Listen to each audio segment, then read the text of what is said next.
వర్తమానము వినుమా ప్రియనేస్తమా, విని నీవు ప్రభుని విశ్వసించుమా.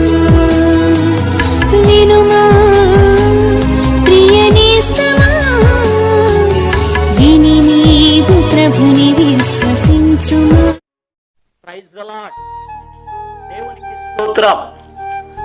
అనుదిన మన్నా అనే ఈ ఆధ్యాత్మిక కార్యక్రమాన్ని వీక్షిస్తున్న ప్రియ సోదరి సోదరులారా, మన ప్రభువును రక్షకుడునైన యేసుక్రీస్తు అతి శ్రేష్టమైన నామములో మీ అందరికీ శుభాలు వందనాలు తెలియచేయుచున్నాను. ఈ శ్రేష్టమైన సమయంలో దేవుని పరిశుద్ధ గ్రంథంలో నుండి విలాపవాక్యముల గ్రంథం 3వ అధ్యాయం 57వ వచనం. నేను నీకు మొరలిడిన దినమున నీవు నా యొద్దకు వచ్చితివి, భయపడకుమి అని నీవు చెప్పితివి. ప్రభునందు ప్రియ దేవుని యొక్క బిడలారా, మనం చదవబడినటువంటి ఈ విలాపవాక్యముల గ్రంథం ప్రవక్త అయిన ఇర్మియా గారు రాసినటువంటి గ్రంథం. ఈ విలాపవాక్యముల గ్రంథం క్రీస్తుకు పూర్వం 586వ సంవత్సరములో ఆయన రాశారు. ఇది రాయుటకు ముఖ్య కారణం ఏమిటి అని అడిగితే, యెరూషలేము పాడైపోతుంది. ఆ పాడైపోతున్న పట్టణమును చూచి ఏడుస్తూ విలపిస్తూ దేవుని పాదాల దగ్గర మొర్రపెట్టుచు ఈ గ్రంథాన్ని రాశారు. అసలు యెరూషలేము దేవుని పట్టణం కదా, దేవుని మందిరం ఉన్న స్థలం కదా, యాజకులున్న స్థలము కదా, బలిపీఠాలు కట్టుచున్న స్థలము కదా, ఆ పట్టణం ఎందుకు పాడైపోయింది అని అడిగితే ప్రవక్త అయిన ఇర్మియా గారే చెప్పారు. విలాపవాక్యముల గ్రంథం 1వ అధ్యాయం 8వ వచనములో ఓ మాట రాయబడి ఉంది. యెరూషలేము ఘోరమైన పాపము చేసెను అని రాయబడి ఉంది. యెరూషలేములో ఉన్న దేవుని ప్రజలు వారు పరిశుద్ధులుగా ఉండాలి. ఎందుకనగా ప్రభు చెప్పారు, నేను పరిశుద్ధుడను గనుక మీరును పరిశుద్ధులై ఉండండి అని చెప్పారు. పరిశుద్ధులుగా ఉండవలసిన వారు అపవిత్రులయ్యారు, పాపము చేశారు, దుష్కార్యములు చేశారు, దేవునికి విరోధముగా ప్రవర్తించారు. వారు దేవుని మాటలను వినలేదు. వారు చేసిన పాపమును బట్టి వాక్యంలో రాయబడి ఉంది, ఆదరించువాడు లేక సియోను చేతులు చాపుచున్నది అని ప్రవక్త అయిన ఇర్మియా గారు రాస్తూ ఉన్నారు. వారు చేసిన పాపమును బట్టే ఆ పట్టణము పాడైపోయింది. మరి ఇంకొక మాట, విలాపవాక్యముల గ్రంథం 1వ అధ్యాయం 4వ వచనములో మరి ఇంకొక మాట రాయబడి ఉంది. నియామక కూటములకు ఎవరునూ రారు గనుక సియోను మార్గములు ప్రలాపించుచున్నవి, పట్టణపు గుమ్మములన్నీయు పాడైపోయెను. ఆ పట్టణం పాడైపోవడానికి కారణం ఏమిటి అని అడిగితే, నియామక కూడికలకు ఎవరు రారు అనగా దేవుడు ఏ సమయంలో అయితే వారిని ఆరాధించమని చెప్పారో ఆ నియమింపబడినటువంటి పరిశుద్ధ దినమును వారు ఆచరించడం మానేశారు, పండుగలను ఆచరించడం మానేశారు, దేవుని సన్నిధికి దూరం అయిపోయారు. దేవుని మాట విననందు వలన ఆ పట్టణం పాడైపోయింది. ఈరోజు ఈ మాటలు వింటున్న ప్రియ దేవుని బిడ్డలారా, అలా పాడైపోయిన ఆ పట్టణమును చూచి ప్రవక్త అయిన ఇర్మియా గారు విలపించడం ప్రారంభించారు. ఏడుస్తూ రోదన చేస్తూ కన్నీరు కారుస్తూ దేవునికి మొర్రపెడుతూ ఉన్నారు. మనం చదివినటువంటి లేఖన భాగంలో అదే రాయబడి ఉంది. విలాపవాక్యముల గ్రంథం 3వ అధ్యాయం 57వ వచనములో, నేను నీకు మొరలిడిన దినమున. ఎప్పుడు ఈయన మొరపెట్టారు? పాడైపోతున్న పట్టణాన్ని చూచి. ఈరోజు ప్రియ దేవుని బిడ్డలారా, ఈ వచన భాగంలో నుండి మనం నేర్చుకోవాల్సింది ఇదే. ఆనాడు ప్రవక్త అయిన ఇర్మియా గారు పాడైపోవచ్చున్న పట్టణమును చూచి ఆయన మొర్రపెట్టిన రీతిగా, కన్నీరు కార్చి విలపించిన రీతిగా ఈరోజు మన జీవితంలో కూడా పాడైపోవచ్చున్న కుటుంబమును గూర్చి, పాడైపోవచ్చున్న బిడల జీవితమును గూర్చి, పాడైపోవచ్చున్న చేతి పనులను గూర్చి. ప్రియ దేవుని బిడ్డలారా, ఈరోజు చాలా మంది జీవితాల్లో ఆరోగ్యపరంగా పాడైపోతున్న పరిస్థితులు, ఆర్థికంగా పాడైపోతున్న పరిస్థితులు, సంతోషం సమాధానం లేకుండా పాడైపోతున్న పరిస్థితులు. ఈ పాడైపోతున్న పరిస్థితులన్నిటిని చూచి ఎంతకాలం మౌనంగా ఉంటావు? ఎంతకాలం అలా కాలం గడుపుతావు? ఇర్మియా ప్రవక్త ద్వారా ఈరోజు మనం నేర్చుకోవాలి. విలపించేవారిగా ఉండాలి, కన్నీరు కార్చేవారిగా ఉండాలి, మొర్ర పెట్టేవారిగా ఉండాలి, ప్రార్థించేవారిగా ఉండాలి.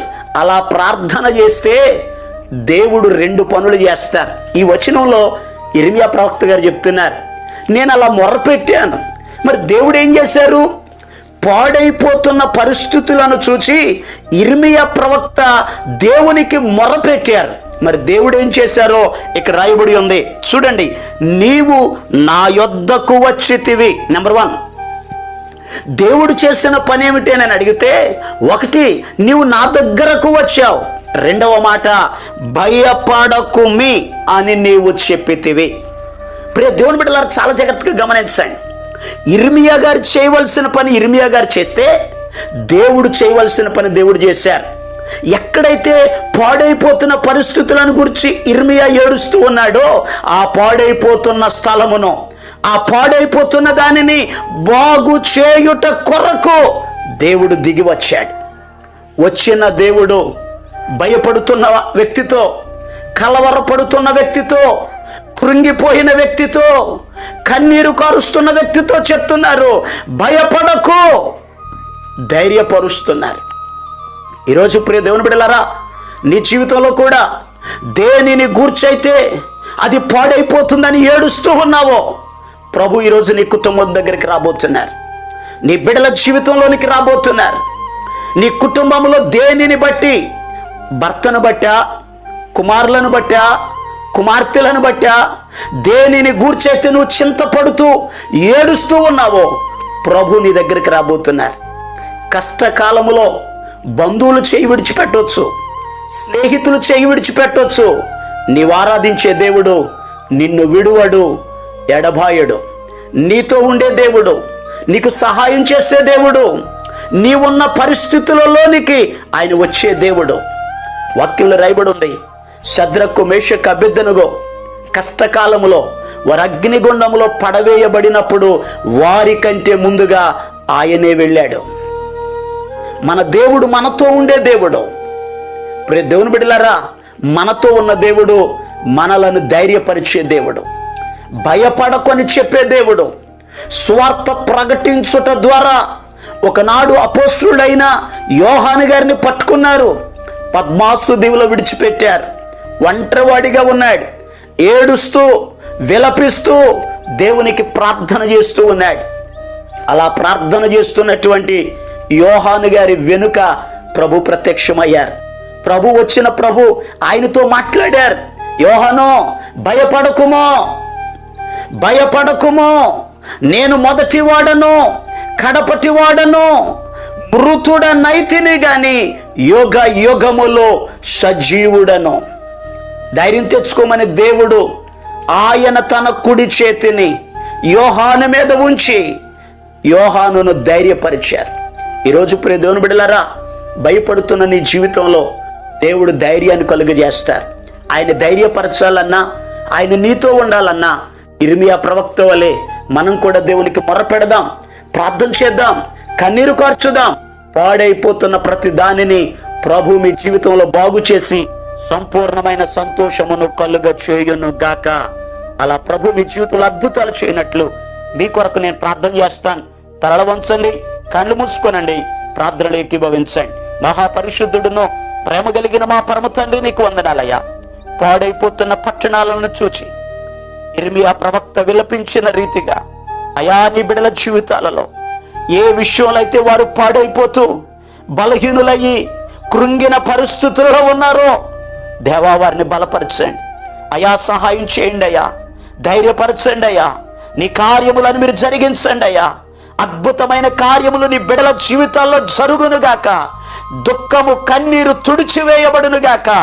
వారి తలల మీద నిత్య సంతోషముండునుగాక నా జ్ఞాపిస్తున్నాను. నీ బిడ్డలందరినీ దీవించి ఆశీర్వదించండి. మహిమ ఘనత ప్రభావాలు మీరే పొందుకొనమని యేసు క్రీస్తు అతి పరిశుద్ధమైన నామం పేరట ప్రార్థన చేసి అడిగి పొందుకొని ఉన్నాము తండ్రి, ఆమేన్. మన ప్రభు అయిన యేసు క్రీస్తు కృప మీకు తోడుగా ఉండి నడిపించునుగాక, ఆమేన్. ఈరోజు పుట్టినరోజు మరియు పెళ్లి రోజు జరుపుకుంటున్న వారికి సీసలి మన్నా చర్చి తరపున మా కుటుంబ పక్షముగా మీకు శుభాలు తెలియపరుస్తున్నాం. May God bless you. దేవుడు మీకు తోడుగా ఉండి మిమ్మల్ని ఆశీర్వదించునుగాక. దయచేసి గమనించండి, మీ కొరకును మీ కుటుంబం కొరకును దేవుడు మిమ్మలను అభివృద్ధి పరచాలని నిత్యము మేము ప్రార్థన చేస్తున్నాం. ఏమైనా ప్రార్థన అవసరతలు ఉన్న యెడల ఈ స్క్రీన్ మీద కనబడుతున్న నెంబర్కి ఫోన్ చేసి తెలియపరచండి. ప్రియ దేవుని బిడ్డలారా, అనుదిన మన్నా అనే ఈ వర్తమానాలు మీ స్నేహితులకు మీ బంధువులకు కూడా షేర్ చేయండి. మన్నా చర్చ్ సీసలి అనే ఈ యూట్యూబ్ ఛానల్ను సబ్స్క్రైబ్ చేయండి. అందరికీ వందనాలు. కలవరమెందుకు కలత చెందకు, కలవరమెందుకు కలత చెందకు. వేదనలెన్నైనా శోధనలెదురైనా, వేదనలెన్నైనా శోధనలెదురైనా, సిగ్గుపడనీయడు నా యేసయ్యా.